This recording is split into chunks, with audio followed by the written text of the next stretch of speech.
मित्रांनो, आज आपण प्रत्यक्ष गिअरबॉक्सला सुरुवात करूया. गिअरबॉक्सचे प्रकार आणि उपप्रकार आपण नावं बघितली, पण आज त्या ठिकाणी त्यांच्या रचना आणि कार्याला प्रत्यक्ष सुरुवात करूया. पहिला मुख्य प्रकार आहे manually operated gearbox. Manually operated gearbox म्हणजे ज्या प्रकारात गिअर हे माणसाकडून ऑपरेट केले जातात. गिअर लिव्हरची पोझिशन रोडच्या परिस्थितीनुसार बदलून माणसाकडून वेगवेगळे गिअर एंगेज किंवा डिसएंगेज केले जातात. या प्रकारात गिअर हे माणसाकडून ऑपरेट होतात, म्हणून या गिअरबॉक्सला मॅन्युअली ऑपरेटेड गिअरबॉक्स असे म्हणतात. त्यातला पहिला प्रकार आपण बघतोय स्लायडिंग मेश गिअरबॉक्स. आणि आकृतीत या ठिकाणी 3 स्पीड स्लायडिंग मेश गिअरबॉक्स दाखवलेला आहे. आता 3 स्पीड का, तर या गिअरबॉक्समध्ये सर्वात जास्त वेगाचा म्हणजे टॉपचा गिअर हा तिसरा असतो, म्हणून ह्याला 3 स्पीड. म्हणजे सर्वात जास्त स्पीडचा गिअर कोणता आहे, तर तिसराच गिअर जास्त स्पीडचा आहे, म्हणून ह्याला 3 स्पीड असे म्हटलं आहे. आणि स्लायडिंग मेश का, तर या ठिकाणी बघा 9 शाफ्ट हा 9 नंबर हा मेन शाफ्ट आहे आणि मेन शाफ्टला स्प्लाइन्स आहेत आणि त्या स्प्लाइन्सवरती 10 नंबरचा आणि 11 नंबरचा हा जो गिअर आहे तो पुढं मागं आपल्याला काय करता येतो आहे, स्लाईड करता येतो आहे, सरकवता येतो आहे, घसरवता येतो आहे.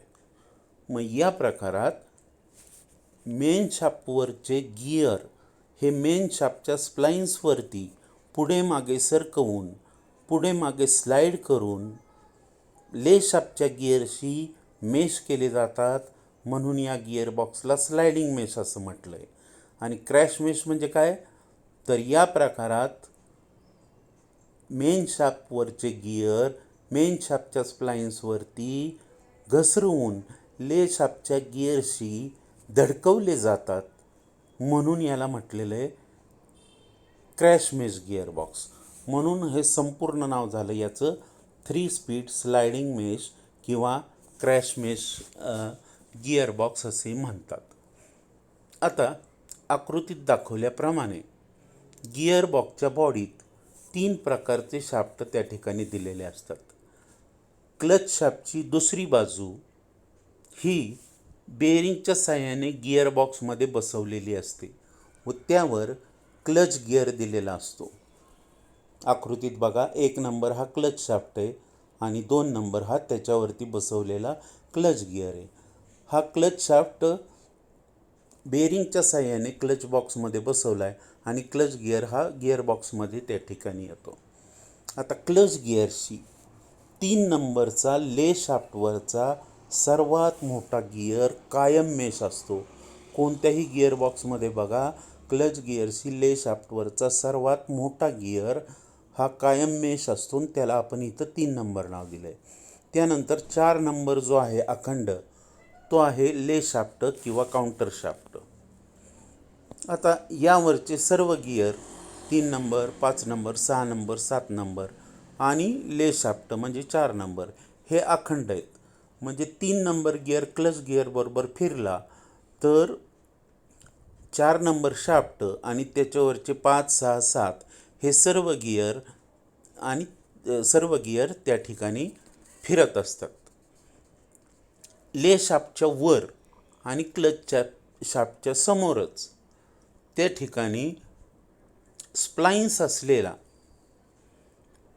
मेन शाफ्ट बसवलेला असतो आणि त्याला क्लच गिअरमध्येच किंवा क्लच शाफ्टच्या पुढच्या भागातच बेरिंगच्या साहाय्याने फक्त काय केलेलं आहे, त्या ठिकाणी आधार बसवलेला आहे. मेन शाफ्टवरचे गिअर हे मेन शाफ्टला स्प्लाइन्स असल्यामुळे मागे पुढे सरकवता येतात. हे गिअर मागे पुढे सरकवण्यासाठी गिअरला त्या ठिकाणी बघा 13 नंबर दोन्हीकडे दाखवलं आहे. मेन शाफ्टच्या गिअरवरती 13 नंबर ही सिलेक्टर रिंग दाखवली. ह्या रिंगला मध्यभागी बघा खाच आहे आणि त्यात सिलेक्टर फोर्क म्हणजे जे अर्धचंद्राकृती नाल आहे ती बसते आणि सिलेक्टर रॉड त्याला मागं पुढं करतो. सिलेक्टर रॉडला गिअर लिव्हर माणूस आपल्या हातापाशी, डाव्या हातापाशी त्या ठिकाणी मागं पुढं करतो आणि गिअर त्या ठिकाणी चेंज करतो. या ठिकाणी ही रचना अशी दिलेली. तरी पुन्हा एकदा तुम्हाला प्रत्यक्ष त्या ठिकाणी गिअर सांगतो. पहिला जो आहे 1 नंबर, तो क्लच शाफ्ट त्या ठिकाणी आलेला आहे आणि त्याच्यावर बसवलेला गिअर आहे तो क्लच गिअर. त्याच्याशी ले शाफ्टवरचा सर्वात मोठा गिअर 3 नंबर कायम मेश आहे आणि त्यामुळं त्याचा जो ले शाफ्ट आहे 4 नंबर हा अखंड आहे आणि त्याच्यावरचे गिअरसुद्धा त्या ठिकाणी अखंड आहेत.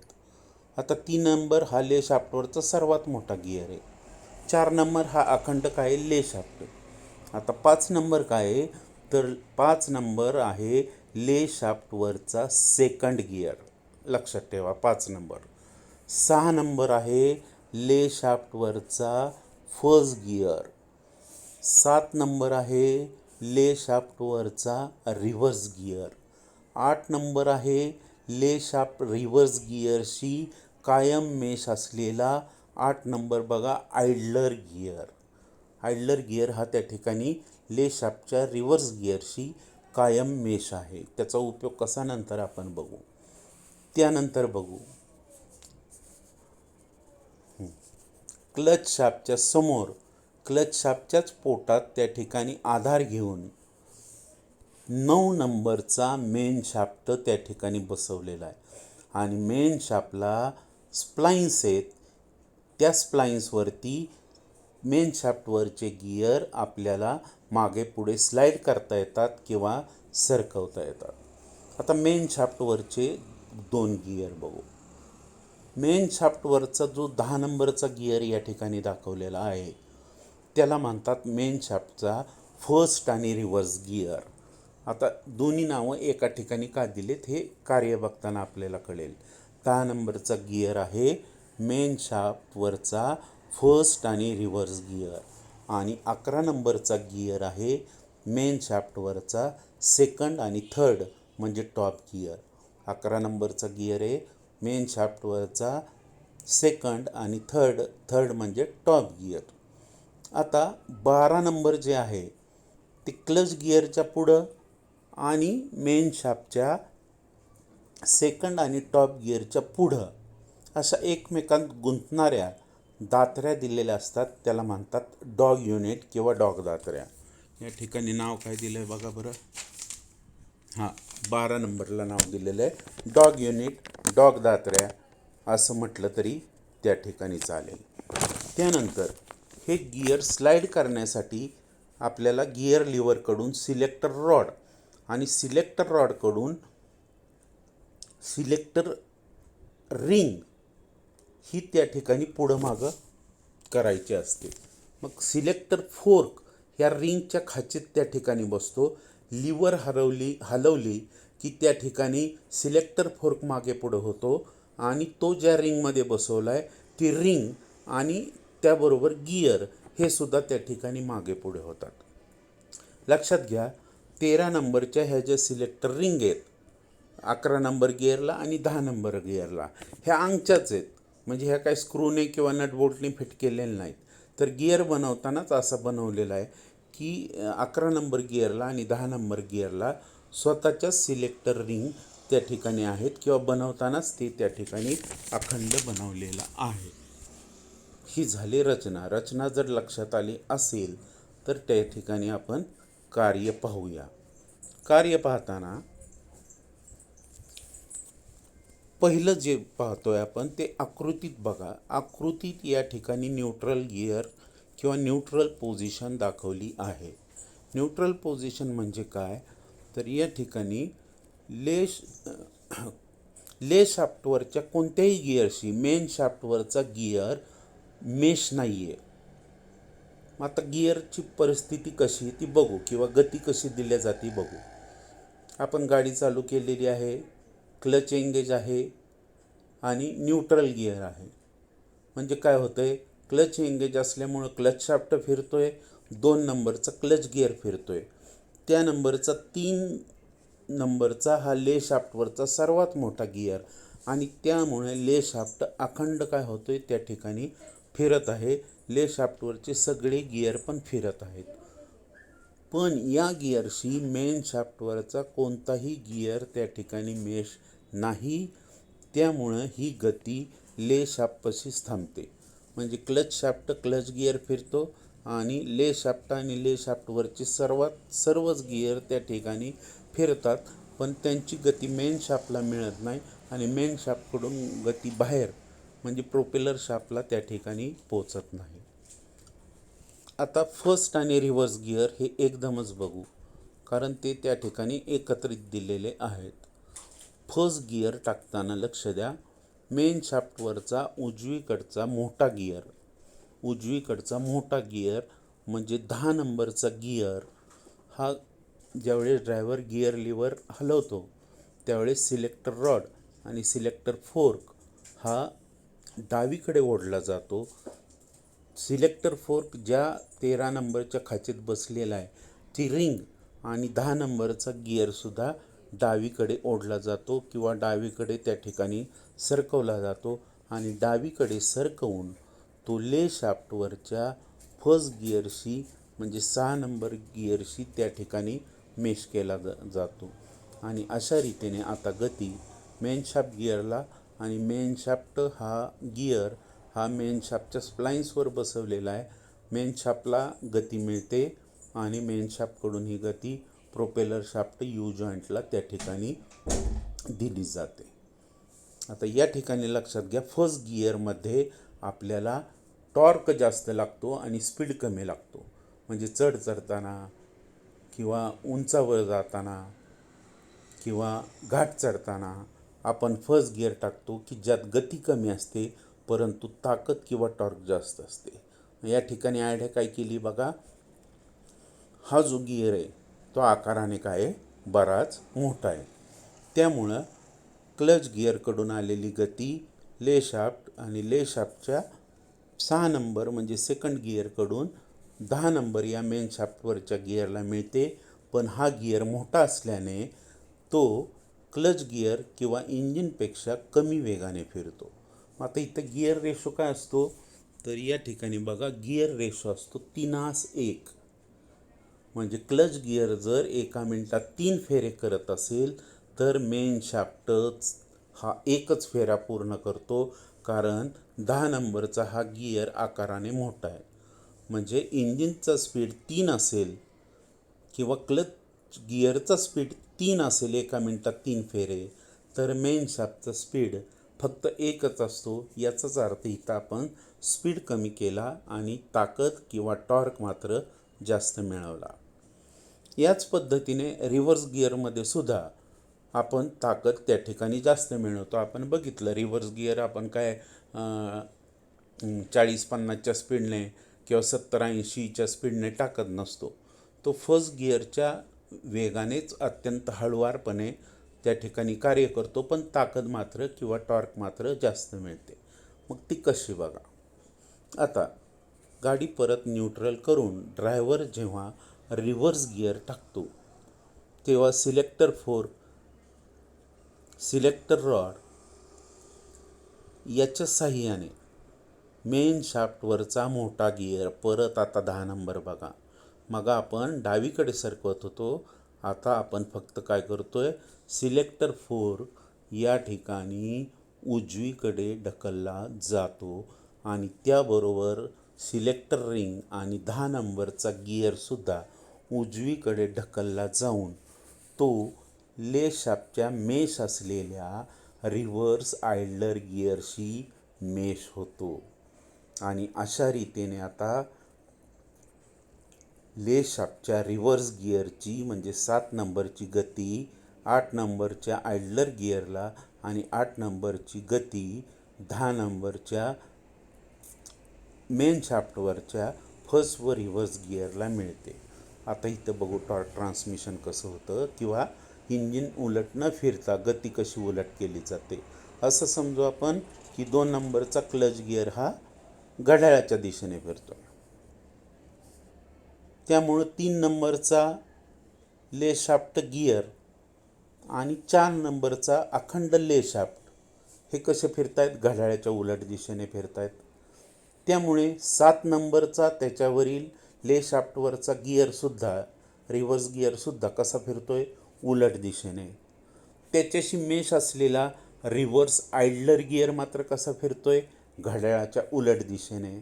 आणि त्याच्याशी एंगेज होणारा मेन शाफ्टवरचा सर्वात मोठा गिअर म्हणजे 10 नंबरचा गिअर हा कसा फिरतोय, घड्याळाच्या उलट दिशेने. म्हणजे आता बघा, क्लच गिअर किंवा इंजिन सुलट दिशेने फिरतंय, पण मेन शाफ्ट मात्र 10 नंबरच्या गिअरमुळं उलट दिशेने फिरतोय आणि अशा रीतीने रिव्हर्स स्पीड मिळवला जातो. इथंसुद्धा हा 10 नंबरचा गिअर मोठा असल्यामुळे इथंसुद्धा टॉर्क आपल्याला जास्त मिळतो आणि गती कमी राहते. आणि या ठिकाणी गिअर रेशो 3:1 असतो, म्हणजे फर्स्ट गिअरप्रमाणेच असतो की जर क्लच गिअर 3 फेरे फिरत असेल तर हा मेन शाफ्टचा 10 नंबरचा गिअर म्हणजे रिव्हर्स आणि फर्स्ट गिअर हा एकच फेरा पूर्ण करतो, पण उलट दिशेने. ही उलट दिशा का झाली, तर ले शाफ्टशी एंगेज असलेल्या रिव्हर्स आयडलर गिअरमुळे मेन शाफ्टची गती ही क्लच शाफ्टच्या किंवा क्लचच्या गिअरच्या त्या ठिकाणी उलट झाली. आता आपण बघू स्पीडचे गिअर म्हणजे सेकंड आणि टॉप. गाडी न्यूट्रल करून किंवा फर्स्टमधून न्यूट्रल करून परत सेकंड टाकताना आता मेन शाफ्टवरच्या डावीकडचा जो छोटा गिअर आहे म्हणजे 11 नंबरचा गिअर आहे, त्या ठिकाणी लक्षात द्या. मेन शाफ्टच्या डावीकडच्या टोकावर जो बसवलेला 11 नंबरचा गिअर आहे, सेकंड व टॉप गिअर, त्याच्याकडे लक्ष द्या. गिअर लिव्हर सरकवली की सिलेक्टर रॉड सिलेक्टर फोर्क मेकॅनिझममुळे मेन शाफ्टवरचा हा 11 नंबरचा म्हणजे सेकंड व टॉप गिअर सिलेक्टर मेकॅनिझमच्या साह्याने उजवीकडे सरकवला जातो मेन शाफ्टवरती आणि तो ले शाफ्टवरच्या 5 नंबर गिअरशी म्हणजे सेकंड गिअरशी त्या ठिकाणी ले शाफ्टवरच्या सेकंड गिअरशी मेश केला जातो आणि अशा रीतीने गती ही मेन शाफ्टला दिली जाते. आता या ठिकाणी बघू, परत क्लच गिअर फिरतोय सुलट दिशेने, 3 नंबर ले शाफ्ट गिअर फिरतोय उलट दिशेने, अखंड ले शाफ्ट आणि त्याच्यावरचा 5 नंबर हा सेकंड गिअर फिरतोय उलट दिशेने. त्याच्याशी मेश होणारा मेन शाफ्टवरचा 11 नंबरचा गिअर त्या ठिकाणी फिरतोय सुलट दिशेने आणि अशा रीतीने हा फॉरवर्ड गिअर सेकंड गिअर या ठिकाणी टाकला जातो. आता फर्स्ट गिअरपेक्षा जर बघितलं 10 नंबरपेक्षा मेन शाफ्टवरच्या मोठ्या गिअरपेक्षा हा मेन शाफ्टवरचा डावीकडचा 11 नंबरचा गिअर हा आकाराने लहान आहे. त्यामुळे इथं तुम्हाला टॉर्क आणि गती समसमान मिळते. म्हणजे इंजिनकडून आलेली शक्ती 50% ही टॉर्कला मिळते आणि 50% ही गतीला मिळते आणि अशा रीतीने या ठिकाणी टॉर्क संक्रमण किंवा गिअर रेशो 2:1 असतो.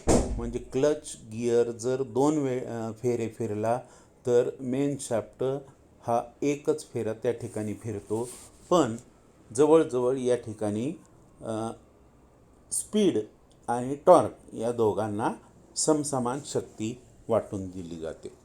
आणि आता आपण म्हणतो टॉप गिअरमध्ये काय असतं, सर्वात जास्त स्पीड असतो किंवा इंजिनच्या गतीनेच चाकं, प्रोपेलर शाफ्ट, डिफरन्शियल ॲक्सेल आणि शेवटी चाकं त्यावेळी रोडवर फिरत असतात. लक्षात घ्या. आता सेकंडमधून टॉप टाकताना न्यूट्रल करून ज्यावेळेस ड्रायव्हर गिअर लिव्हरची पोझिशन टॉप गिअरसाठी टाकतो त्यावेळेस सिलेक्टर रोड सिलेक्टर फोर्क मेकॅनिझमच्या साह्याने जी सिलेक्टर फोर्क 13 नंबरच्या सिलेक्टर रिंगमध्ये बसलेला आहे तो सिलेक्टर फोर्क डावीकडे ओढला जातो. त्यामुळे 13 नंबरची सिलेक्टर रिंग आणि त्या 11 नंबरचा हा जो गिअर आहे मेन शाफ्टवरचा डावीकडचा छोटा गिअर तो डावीकडे सरकवला जातो.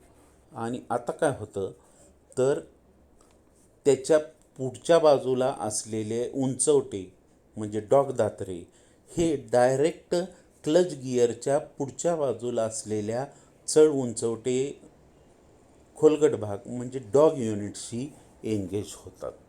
आणि आता इथं काय होतं, डायरेक्ट क्लच गिअरची गती ही डॉग युनिटकडून मेन शाफ्टवरच्या टॉप गिअरला आणि टॉप गिअरकडून मेन शाफ्टला आणि मेन शाफ्टकडून गिअरबॉक्सच्या बाहेर प्रोपेलर शाफ्टला दिली जाते.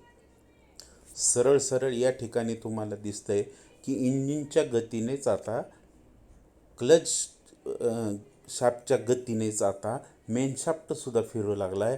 आणि यात मग टॉर्क संक्रमण कसं होतं, एकास एक म्हणजे इंजिन किंवा क्लच गिअर एक गतीने फिरत असेल तर मेन शाफ्टसुद्धा एका गतीने फिरतो. म्हणजे इंजिनची जवळजवळ सगळी शक्ती ही टॉर्कला न देता स्पीडसाठी दिली जाते. आणि अशा रीतीने सरळ रस्त्यावरती आपण या ठिकाणी स्पीड चांगल्या प्रकारे मिळवू शकतो. आणि अशा रीतीने या ठिकाणी गिअरचं ऑपरेशन होतं. आणि पुन्हा न्यूट्रल केली की आकृतीत दाखवल्याप्रमाणे गिअरची त्या ठिकाणी पोझिशन होते. मेन शाफ्टवरचा 10 नंबरचा फर्स्ट आणि रिव्हर्स गिअर आणि मेन शाफ्टवरचा डावीकडचा छोटा सेकंड आणि टॉप गिअर हे मेन शाफ्टवरच्या कोणत्याही गिअरशी जुळलेले नाहीत, मेश नाहीत. त्यामुळं ही आकृतीत दाखवलेली आहे ती न्यूट्रल पोझिशन. परीक्षेत विचारलं फर्स्ट गिअरची पोझिशन दाखवा तर तुमच्या डोक्यात गोंधळ होईल. त्यामुळे काय करायचं, ही आकृती जशी दिलेली न्यूट्रल पोझिशन तशीच आकृती काढायची. आणि त्यानंतर जो मेन शाफ्टचा गिअर आहे मोठा 10 नंबरचा तो फिक्कट काढायचा किंवा डार्क काढला आणि परत खोडून तो मेन शाफ्टच्या 6 नंबरच्या गिअरशी मेश केलेला दाखवला तरी नंतर चालेल. म्हणजे तुमच्या डोक्यात त्या ठिकाणी गोंधळ होणार नाही. रिव्हर्स म्हणलं तर तोच 10 नंबरचा गिअर 8 नंबरच्या आयडलर गिअरशी सरकून एंगेज करायचा. सेकंड गिअर म्हटलं तर मेन शाफ्टवरचा 11 नंबरचा छोटा गिअर हा उजवीकडे सरकून शाफ्टवरच्या 5 नंबर या सेकंड गिअरशी मेश करायचा. आणि टॉप गिअर म्हटलं तर मेन शाफ्टवरचा छोटा गिअर डावीकडचा त्याचे जे पुढचे दात्रे डॉग दात्रे ते क्लच गिअरशी डावीकडे सरकून क्लच गिअरच्या दात्र्यांशी डॉग दात्र्यांशी एंगेज करायचे आणि डायरेक्ट त्या ठिकाणी टॉप गिअर टाकायचा. असं हे साधं सोपं त्या ठिकाणी गणित आहे. जर आकृती व्यवस्थित बघितली किंवा पुढचे गिअर बॉक्स जरी बघितले तरी मेन शाफ्टवरचे गिअर हे डावीकडून उजवीकडे चढत्या क्रमाने मोठे होत जात आहे. पुन्हा लक्षात ठेवा, कोणत्याही गिअर बॉक्समध्ये असंच आहे. कॉन्स्टंट मेश असू द्या किंवा सिंक्रो मेश असू द्या, ह्या मॅन्युअली ऑपरेटेड गिअर बॉक्समध्ये असंच आहे. मेन शाफ्टवरचे गिअर हे क्रमाक्रमाने डावीकडून चढत्या क्रमाने मोठे होत जातात. आणि याच्या उलट नेहमी शाफ्टवरचे गिअर हे डावीकडून उजवीकडे उतरत्या क्रमाने लहान होत जातात. या ठिकाणी बघा, शाफ्टवरचा गिअर 3 नंबरचा हा सर्वात मोठा गिअर आहे.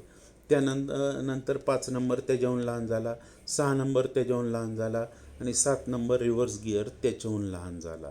अशा रीतीने शाफ्टवरचे गिअर उतरत्या क्रमाने लहान होत जातात, तर मेन शाफ्टवरचे गिअर हे चढत्या क्रमाने त्या ठिकाणी मोठे होत जातात.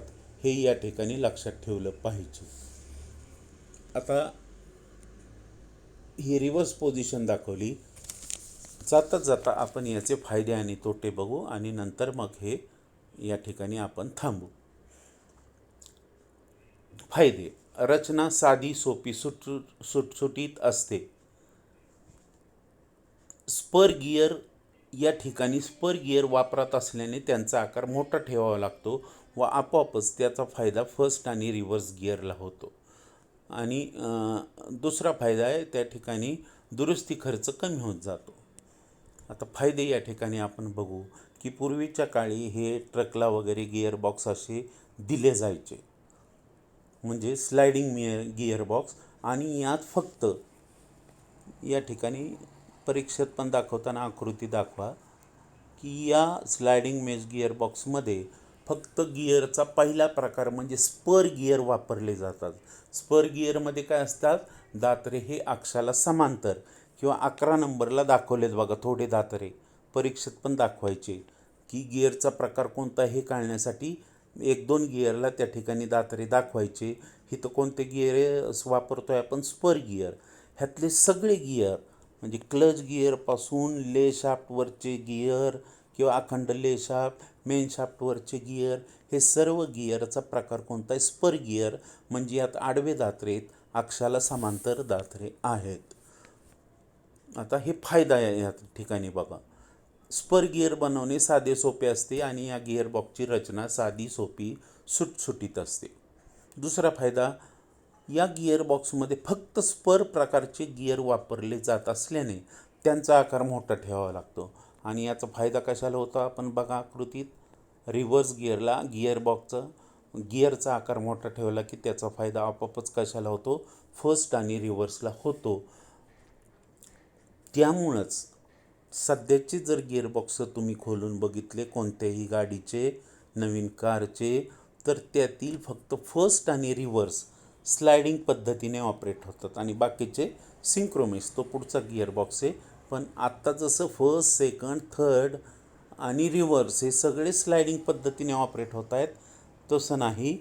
तर आत्ताच्या गिअरबॉक्समध्ये फक्त फर्स्ट आणि रिव्हर्स हे गिअर स्लायडिंग पद्धतीने ऑपरेट होतात. कारण का, तर इथं तुम्हाला टॉर्क जास्त पाहिजे आणि टॉर्क जास्त पाहिजे असेल तर गिअरचा आकार मोठा पाहिजे आणि त्यामुळे इथं स्पर गिअर वापरले तरी चालतात.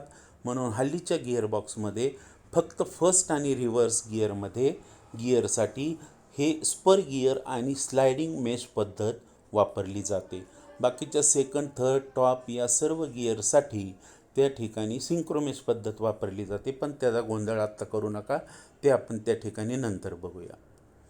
आता हे जसे फायदे आहेत तसे तोटेचे. स्पर गिअरचा आकार मोठा ठेवावा लागत असल्याने आपोआपच काय होतं, गिअरबॉक्सचा आकार मोठा होतो. आपोआपच गिअरचं वजनसुद्धा वाढतं. म्हणजे तोटे कोणते, गिअरबॉक्सचा आकार वाढतो, वजन वाढतं.